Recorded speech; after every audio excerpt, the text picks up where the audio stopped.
This week at work, the subject of growth came up again. And the question is, at what rate should you be growing your business? Because what's clear is if you're not growing your business, it's dying. And what's eroding or killing your business? Well, firstly, inflation. Inflation is running at 5%. By not growing your business, you're losing 5% of your value year on year on year. The second reason you should be growing is because if the country itself is growing, let's say at 0.5% or maybe 2%, if you're not growing at that level, you're eroding the value of your business. And then finally, in your industry, there will be a growth rate.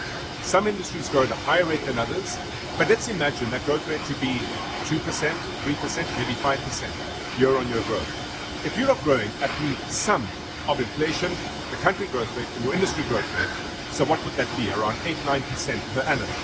You are dying. If you are growing at 8-9% per annum, you are staying where you are. You're not growing beyond anything special within the industry itself. The value of the business will maintain. However, here's some food for thought.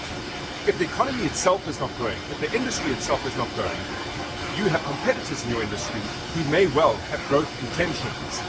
Where do they get their growth if the economy is not growing? And if the industry is not growing, they get it by outplaying and out-competing you and the remaining competitors in the industry. So setting your growth rate needs to consider a number of factors. Inflation, industry growth rate, country growth rate, and then to keep ahead and stay ahead at another 3 to 4%.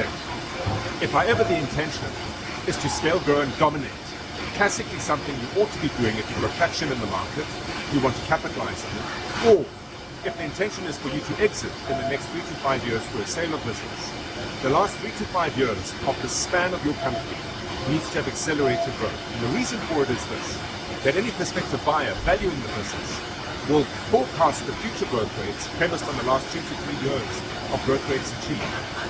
So what growth rate should you be growing at? A minimum of 10% to keep what you have. If you're looking to scale, grow and improve the performance of your business, at another 4-5%. If you're looking to exit the business in the next 3 to 5 years, and again, that same 4 to 5%. Food for thought around how you set your growth target. Till then, have a fantastic week at work.